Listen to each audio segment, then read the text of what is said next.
The African Union (AU) has joined a growing campaign to correct how Africa is portrayed on the world map, backing calls to replace the deserted Mercator projection with more accurate representations.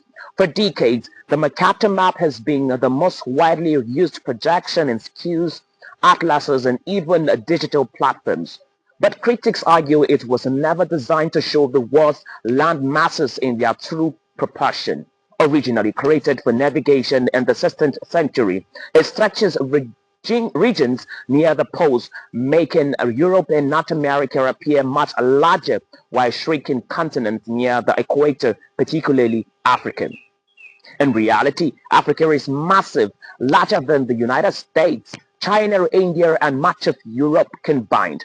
Yet on most world maps, it is dwarfed by nations like Greenland, which looks comparable in size but is in fact 14 times smaller. Advocate says this distortion feeds into long-standing bases, reinforcing a narrative of Western dominance while diminishing Africa's scale and importance.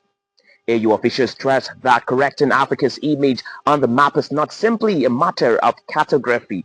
It is a political and cultural issue, one tied to how the continent is perceived globally. It has several ramifications. It might seem to be just a map, but in reality, it is not. I think the real life implications of it is that when you're dealing with something that is much bigger than it is, your policies towards it, your investment into it are actually impacted because you're basing it on incorrect information.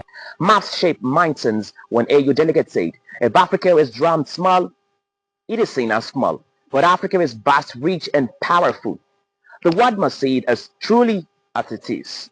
The AU is now pushing for schools, governments, and global institutions to adopt projections such as the Gale-Peters map, which shows continents in proportion to their actual land area. Advocates say this is a small but important step toward dismantling colonial legacies in education and restoring Africa's rightful place in the world order. The United States has suspended most visa services for Zimbabwe, effective August 7, citing unspecified concerns with the government. The U.S. Embassy in Harare stressed this is not a travel ban and that existing visas remain valid, though only diplomatic and official visas are largely exempt. The move follows U.S. measures targeting visas overstays, with Zimbabwe recording a 10.57% overstay rate in 2023.